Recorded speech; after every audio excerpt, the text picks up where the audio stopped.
पाकिस्तान में इस टाइम पूरा डर का माहौल है। मुरेदके में लश्कर कमांडर बिलाल आरिफ सलाफी की हत्या कर दी गई। एक के बाद एक ऐसे शख्स का कत्ल है। पाकिस्तान में हिंदुस्तान के दुश्मनों का खात्मा कौन कर रहा है? भाई ईद के दिन ईदी देनी थी ना, कैसे दे? ठक ठक ठक ईदी हो गई भाई तुम्हारी। एक और को टपका दिया गया है। बूम बूम की आवाजें आई हैं, कोई इधर से भागा कोई इधर से भागा। रॉ ने पाकिस्तान में मुतादिद अफराद को कत्ल करने के लिए एक खुफिया मुहिम चलाई। अगर अमन से किसी को खतरा है मोदी की मेंटालिटी से है, क्योंकि ये जुनूनी है, ये कुछ भी कर सकता है। आप क्या लगते हो उज़ैर बलोच? मैं उज़ैर बलोच का कज़न। नरेंद्र मोदी ने कहा था हम ये काम करेंगे पाकिस्तान के अंदर, और उन्होंने काम शुरू कर दिया। देख लें, मैं आपको कह रहा हूँ ना, यहाँ हम लोग ऐसे बैठ नहीं सकते थे। अगर छत पे सोने जाते थे तो अचानक गोलियों की आवाज आती थी, हम नीचे भागते थे। छोटा भाई जो है ना, इसी गैंगवारी में मारा गया। एक मेरा बेटा मारा गया।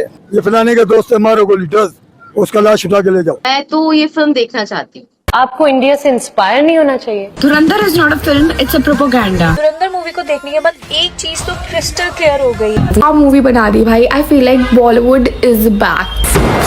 दोस्तों, जब से धुरंधर पार्ट 2 आया है तब से हमारे देश में दो टाइप के लोग हो चुके हैं। एक जो है मूवी को लाइक कर रहे हैं, बहुत पसंद कर रहे हैं, वो बार बार देखने की बात कर रहे हैं और लोगों को प्रेरित कर रहे हैं कि आप भी जाओ और जाकर जरूर देखो, ये मूवी आपको देखना ही चाहिए। वही एक और कैटेगरी के लोग हैं, थोड़ा सा उनका संख्या, थोड़ा क्या उनका संख्या बहुत ज्यादा कम है, लेकिन फिर भी वो लगातार प्रयास कर रहे हैं कि नहीं, ये जो मूवी है प्रोपेगेंडा है, यानी दो खेमे में बट चुका है लोग। लेकिन दोस्तों, वही पाकिस्तान में हमारा जो धुरंधर है अपना काम करना फिर से शुरू कर दिया है। ईद के दिन कुख्यात अपराधी जो भारत के बहुत सारे घटनाओं में उसका नाम है, वांटेड है, उसको ईदी दे दिया हमारे धुरंधर ने। एक अननोन गैंगमैन के रूप में आया, ठोक के चला गया जैसे पहले ठोका है। लेकिन फिर भी हमारे लोगों को समझ में नहीं आ रहा है कि हमारे धुरंधर करते क्या है। धुरंधर तो एक छोटा सा रूप दिखाया गया, लेकिन वाकई में हकीकत में धुरंधर जो जाकर के काम करते हैं उनकी सराहना लोग क्यों नहीं कर रहे हैं? जबकि दोस्तों, हमारे देश में ऐसे ऐसे कितने मूवी यहाँ पर बन चुकी है। अब यहाँ पर प्रेजेंट गवर्नमेंट के बारे में जो दिखाया गया उसके लेकर के बहुत ही बवाल मचा हुआ है। लेकिन दोस्तों, बहुत सारे पास्ट में ऐसी मूवी आ चुकी है जिसमें जब भी जो गवर्नमेंट रहा है उनका किरदार उसमें दिखाया गया है, चाहे वो इंदिरा गांधी हो, राजीव गांधी हो, या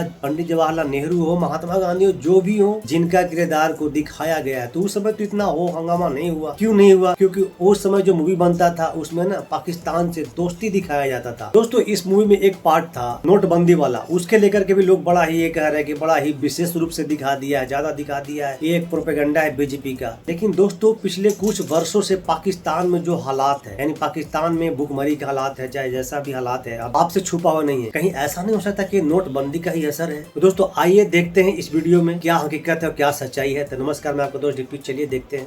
पाकिस्तान में इस टाइम पूरा डर का माहौल है। बहुत दुख, अफसोस और परेशानी के साथ मुझे आपको ये खबर देनी पड़ रही है। मुरेदके में लश्कर कमांडर बिलाल आरिफ सलाफी की हत्या कर दी गई।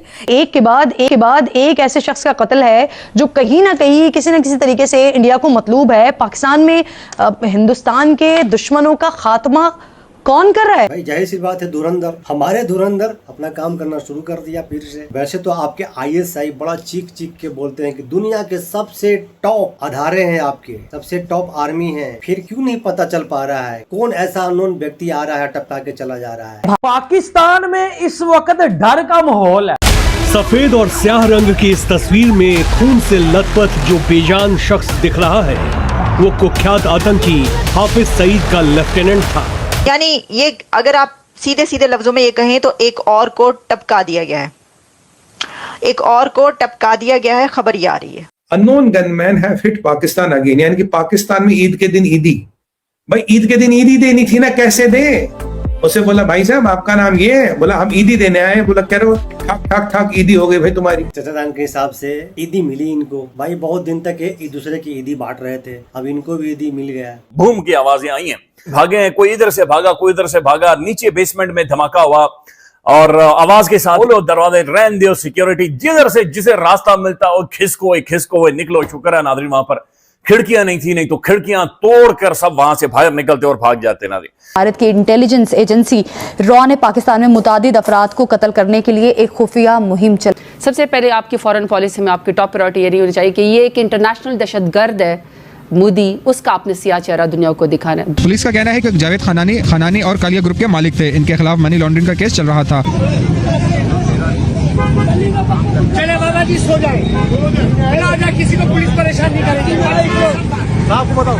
तो भाई ये है पाकिस्तानी पुलिस जो निकल पड़ी है मुहिम पे, इंडियन रॉ के देखो, इंडियन रॉ के पकड़ो। ये पाकिस्तान पे धुरंधर का जबरदस्त असर है। अगर इस रीजन के अंदर अमन से किसी को खतरा है या अमन को खतरा है तो वो मोदी की मेंटालिटी से है। आपने दुनिया को ये बताना है कि ये इंडिया जो मोदी की हुकूमत है ये स्टेबल नहीं है। आपने सबसे पहले दुनिया के आगे इसकी डिसआर्मामेंट की बात करनी है। इसको आप रिप ऑफ करें इसकी न्यूक्लियर पावर से, क्योंकि ये जुनूनी है, ये कुछ भी कर सकता है, ये लाखों लोगों को लुकमा अजल बना सकता है। ये आपकी टॉप प्रायोरिटी होनी चाहिए। बिल्कुल कश्मीर बनेगा पाकिस्तान। में से बहुत सारे ऐसे, हमारे अंदर से बहुत सारे ऐसे लोग हैं जो हमेशा से भारत नवाज रहे, भारत को सपोर्ट करते रहे। ऐसे वक्त में जब भारतीय जासूस यहाँ पर दहशतगर्दी कर रहे थे, कि वो जो नरेंद्र मोदी ने कहा था कि मैं तुम्हें आइडेंटिफाई करूंगा, सर्च करूंगा, आइडेंटिफाई करूंगा और कत्ल करूंगा, ये अंग्रेजी में उन्होंने कहा था। इट मींस कि दुनिया सुन ले कि हम ये काम करेंगे पाकिस्तान के अंदर, और उन्होंने काम शुरू कर दिया। देख लें आप को बताने के लिए कि जनाब ये है भारत का असली चेहरा, दहशतगर्दी करते हैं पाकिस्तान में, और ये एक सर्विंग नेवल ऑफिसर। इस पूरे वाकये में मरियम नवाज ने एक लफ्ज़ मोदी के बारे में नहीं कहा। इस पूरा उसमें जब पूरा पाकिस्तान जुड़ा हुआ था, हर शख्स ने मोदी को ललकारा और मोदी का असल चेहरा बताया। अगर कोई खामोश रहा तो वो नवाज शरीफ था, उसने एक दफ़ा भी मोदी का जिक्र नहीं किया। नरेंद्र मोदी पाकिस्तान में 20 से 24 के दरमियान लोगों को, जो उसके टारगेट थे, जिसमें कश्मीर से जुड़े लोग भी थे, जो मूवमेंट का हिस्सा थे, जिसमें खालिस्तान मूवमेंट से जुड़े लोग भी थे, उन सबको पाकिस्तान की सरजमीन पे मरवा चुका है। मेरे पाकिस्तानी वापस में एक और नाम का इजाफा हो गया है। पाकिस्तान की एजेंसियां खुद ये मानती हैं कि ये भारत ने किया। तो भाई हमारे मोदी जी तो बहुत पहले ही इंग्लिश में बताया था कि ताकि पूरे वर्ल्ड में लोग जान सके कि हम अब एक नया मुहिम स्टार्ट करने वाले हैं पाकिस्तान में। जो हमारे लोगों को मारा है, हमें तकलीफ पहुंचाई है, उसे हम चुन चुन कर मारेंगे और घर में घुस के मारेंगे। देखिए ये पहली दफा नहीं हुआ है, ये हिंदुस्तान जो है ये हरकत जो इस किस्म। बताओ, इनको अपनी बोई हुई हर फसल काटनी पड़ेगी। लेकिन ये जो नामालूम अफराद कहे जा रहे हैं, अनआइडेंटिफाइड मैन, इसके बारे में बहुत सारे मीडिया पर मैंने ये देखा कि वो उन्होंने तस्वीर लगाई हुई है अजीत दोवल साहब की कि ये जो नामालूम अफराद मारकर चले गए हैं पाकिस्तान के अंदर, मारने वालों को भेजने वाले अजीत दोवल साहब हैं। पाकिस्तान की इज्जत नफ्स, पाकिस्तान की शहीद क़यादत और पाकिस्तान के वकार पर बरह रास्त हमला है, पर पाकिस्तान अपने वकार पर कोई समझौता बर्दाश्त नहीं करता। ऐसे जिहाद से जुड़े हुए जिनको मुजाहिदीन कहा जाता था, उनको टपकाया गया। जब उनकी हिस्ट्री सामने आती है तो पता ही चलता है कि ये तो कश्मीर में जिहाद के लिए गए हुए थे। मैं समझती हूँ कि वो जो टारगेट किलिंग हो रही थी ना सर, वो जो निकल रहे थे वो अननोन गनमैन, सर वो वाला मेरा ख्याल है बेटर था, क्योंकि उसमें वो टारगेट किलिंग हो रही थी और जो रिस्पॉन्सिबल थे उन्हीं को मारा जा रहा था। मासूम जो थे, बच्चे वगैरह नहीं मारे जा रहे थे। कि पाकिस्तान को अपने सिरे से अपने कार्ड तरतीब दे के कुछ करना होगा। और मुझे एक खबर के तौर पे आपको बता दूं, इसमें चाइना, रशिया। बस आप बात कर लें, आपकी वीडियो नहीं आएगी, सिर्फ आप बात कर लें। आप क्या लगते हैं उज़ैर बलोच के? मैं उज़ैर बलोच का कज़न। तो उज़ैर बलोच की आपको याद आती है? मतलब वो 2016 से आपको पता है सेंट्रल जेल के अंदर है, उनकी याद आती है आपको? हाँ, क्यों नहीं आती है। कैसे थे उज़ैर बलोच, कैसे थे, उनकी शख्सियत कैसी थी, कैसे इंसान थे? बहुत बड़े अच्छे इंसान थे, बहुत अच्छा लड़का था। उसको बागी बनाया। किस चीज ने बागी बनाया उनको? उसका बाप को मारा है, वो बेटा था बाहर, उसका बाप उसको अगवा करके मार दिया। जाहिर बात है, कोई उसके सामने उसका बाप को ले जाए, अगवा करे, उसको मार दो, कैसा बन जाएगा आप सोचो। ये इंडिया ने लियारी वालों को टारगेट किया है, जबकि पाकिस्तान के शहर, इतने शहर है पाकिस्तान में। फिल्म तो अपने जगह पे सही बनाया है, इसमें कोई गलत काम तो नहीं है। दोस्तों, हमारे लोग कह रहे हैं कि प्रोपेगेंडा है, प्रोपेगेंडा है, लेकिन अभी कंपैरिजन टीवी वाले भाई साहब ने बातें सुनाई, वो थे उज़ैर बलोच के कजन थी जो बता रही थी। अभी आप आगे और देखने वाले हैं कि वहाँ पर जो बुजुर्ग है, जिनको आंख के सामने वो सब घटनाएं घटी है, वो कितना ताल्लुक रखता है इस मूवी से। हालात कैसे थे लियारी के उस वक्त जब गैंगवार थी? जब गैंगवारी दौर था ना, हकीकत है कि यहाँ पे आने जाने में जो है ना, लेडीज भी बेचारे परेशान होते थे, बच्चे भी परेशान होते थे, स्कूल का तकलीफ, पढ़ने का तकलीफ, जाने आने का तकलीफ, रास्ते को उसको रोकते थे बेचारों को। जब लियारी के हालात खतरनाक थे, उस वक्त लियारी के हालात कैसे थे? उस वक्त बहुत खतरनाक। मैं आपको कह रहा हूँ ना, यहाँ हम लोग ऐसे बैठ नहीं सकते थे, हम लोग घर से निकलते थे नहीं। घर से निकलो, गोलियां लगेगा, एक पीठ में, एक सीने पे, एक कहाँ। हालात ऐसे थे लियारी के। छोटी सी कोई स्टोरी बताएं ना, उस वक्त क्या खौफनाक वाकयात होते थे, हालात कैसे थे? कहने का मकसद ये, हमारी नींदें आराम थी, अगर छत पे सोने जाते थे तो अचानक गोलियों की आवाज आती थी, जब नीचे भागते थे तो बच्चे परेशान रहते थे कि कहाँ से गोली ना आ जाए, किसी को लग ना जाए। मेरा खुद का दोस्त छोटा भाई जो है ना, इसी गैंगवारी में मारा गया। अच्छा, एक मेरा बेटा मारा गया। आपका बेटा भी गैंगवारी में मारा गया? वो ड्यूटी से आया, गत्ते का काम करता था, रेंजर्स ने उठा के ले गया। तकरीबन रेंजर्स वालों ने उसको 13 दिन छुपाया था। 14वां दिन जो है ना, उसको हर चौक में पूरे 17 गोली मार के मार दिया। घर से निकलो गोलियां लगेगा, एक पीठ में, एक सीने पे, एक कहाँ। हालात ऐसे थे लियारी के। ये सामने ये बिल्डिंग है, ये नजर आ रहा है, इसका घर खाली कर दिया। खतरनाक बात यह कि एक दूसरे को गोलियां मारते रहे, गलियों में फेंकते रहे, रिश्तेदार को नहीं छोड़ते थे, दोस्त को नहीं छोड़ते थे।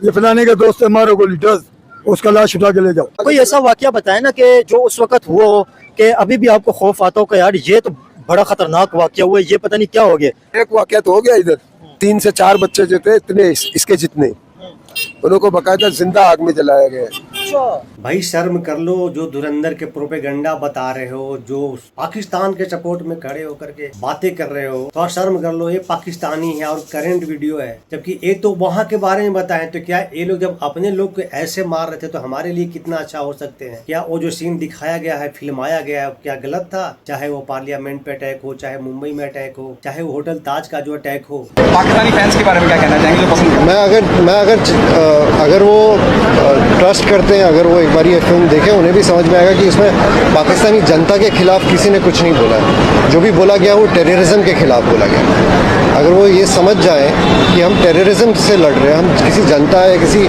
इंडिविजुअल से नहीं लड़ रहे, आई थिंक उनको भी बहुत पसंद आएगी।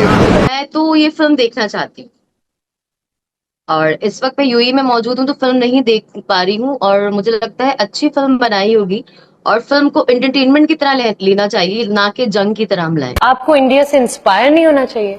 बिल्कुल भी नहीं। हम लोग बॉलीवुड नहीं है, लॉलीवुड। लॉलीवुड। लेकिन आपको क्यों लग रहा है कि हर चीज को जंग के ही तरह लिया जाता है पाकिस्तान में? अब देखिए ना कि बैन कर दिए। मैं यूएई में हूँ, हम लोगों ने सोचा था कि फर्स्ट डे फर्स्ट शो देखेंगे, बट यहाँ नहीं लगी। तो जंग की तरह ही लेके जा रहे हैं ना इसको कि भाई अगर किसी की बायोपिक बना दिए या किसी को हमने इन्वॉल्व किया है तो हम उसको नहीं देखना जा रहे हैं। तो ये बिल्कुल जंग की तरह बना दिया। एंटरटेनमेंट होती है, प्रोड्यूसर डायरेक्टर्स के पैसे लगे होते हैं। मोदी को आलू प्याज और सिलेंडर के लिए चुने हैं कि पाकिस्तान को उसका औकात दिखाने के लिए चुने हैं? नोटबंदी होने के बाद पाकिस्तान कटोरा लिए हुए है और हम महंगाई करो ना, क्या क्या महंगाई? सबके हाथ में एंड्रॉइड फोन है, देखिए सबका मोबाइल में होगा, सब 200-300 का रिचार्ज कराता है, सब रात में रील देखता है, नचनिया का डांस देखता है, और इसको महंगाई दिखेगा सामने मीडिया के। हौसला, ईंधन, बदला। Dhurandhar is not a film, it's a propaganda. बिल्कुल है, कोई दो राय नहीं। Let's revisit 2009. 9 ब्लास्ट जयपुर में, 4 ब्लास्ट बैंगलोर में, 3 ब्लास्ट अहमदाबाद में, 4 ब्लास्ट दिल्ली मार्केट में। सारे अटैकर्स में एक चीज कॉमन थी, पता है क्या? कि वो पाकिस्तान से थे। वाह भाई वाह। मगर बॉलीवुड ने उसी साल में एक फिल्म रिलीज की। हाँ भाई हाँ। My name is Khan. लोगों का दिमाग तो वाइट वॉश हो गया, आइडिया अच्छा है, but my name is Khan is not a propaganda film, okay? Jodha Akbar में जो कन्वर्जन दिखाया और मुगल का अटैक दिखाया है वो ग्लोरीफाई किया जा रहा था कि it's a piece of art, it's a work of art. मगर धुरंधर में रियलिटी दिखाना it's propaganda, okay? Dhurandhar is a propaganda. Film ऐसी बनाओ कि दुनिया भर के लोग आपकी फिल्म के दीवाने हो जाए, सिवाय आपके खुद के देशवासी। और रिकॉर्डिंग सुनने के बाद भी अगर आपके अंदर वो ऑडेसिटी है to say that Dhurandhar is a propaganda, God save you. Dhurandhar movie को देखने के बाद एक चीज तो क्रिस्टल क्लियर हो गई है कि अगर आपका कंटेंट और एग्जीक्यूशन अच्छा है तो जनता 40 सेकंड या 4 घंटे भी उसे देखने के लिए रेडी है। धुरंधर इज द फर्स्ट फिल्म जो लोगों को थिएटर्स लेके जा रही है। मतलब मुझे लगा था कि नेटफ्लिक्स, प्राइम इन सब ने टेक ओवर कर लिया, थिएटर्स का हो चुका है, बट भाई जो क्रेज मचा ना, सब लोग लाइक थिएटर्स में एक्सपीरियंस करना चाह रहे हैं, बिकॉज दिस इज थिएटर वाली मूवी। आप मूवी बना दी भाई, I feel like Bollywood is back.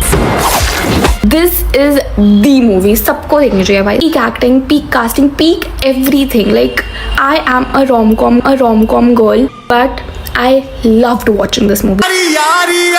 Movies जहाँ पे ISI और रॉ एजेंट्स को एज फ्रेंड्स या एज रोमांटिक पार्टनर्स दिखाया जाता है, वो प्रोपेगेंडा है। False narrative of friendship and piece, जब ग्राउंड रियलिटी बिल्कुल अलग है, वो प्रोपेगेंडा है। सच ये है कि हमारे एडवर्सरी टेररिज्म स्पॉन्सर करते हैं, हमारे लोग मरते हैं, और ये कोई स्क्रिप्ट नहीं, ये ग्राउंड रियलिटी है। तो समझ गए ना आप लोग कि प्रोपेगेंडा किसे बोलते हैं, प्रोपेगेंडा किसी को कहते हैं। हमारे लोग तो प्रोपेगेंडा बताने के मुहिम में जुटे हुए हैं। हमारे सारे लोग की बात नहीं है, कुछ लोग हैं सियासी पार्टी से हैं, ऑपोजिशन के लोग हैं, उनको तकलीफ हो रही है। तो वैसे तरीके के जो लोग हैं जिनको ये मूवी पसंद नहीं आ रही है, भाई जो मूवी हमारे देश के नौजवानों को झकझोर दे, उसे देखने पे मजबूर कर दे, भाई ऐसा मूवी होना चाहिए। बिल्कुल सही मूवी बनाया है, मैं नहीं कह रहा हूँ, हर कोई कह रहा है। तो दोस्तों आप सब जो भी हमारे दर्शक हमें देख रहे हैं, हमारे वीडियो को देखा, आप लोगों में से कितने ऐसे लोग हैं जो मूवी को देखा है और ये मूवी के जो स्टोरी है इससे कितना इत्तेफाक रखते हैं, कमेंट सेक्शन में जरूर बताइएगा कि मूवी आपको कैसा लगा। तो मिलते हैं फिर से एक न्यू रिएक्शन वीडियो, तब तक के लिए नमस्कार, राम राम, जय हिंद।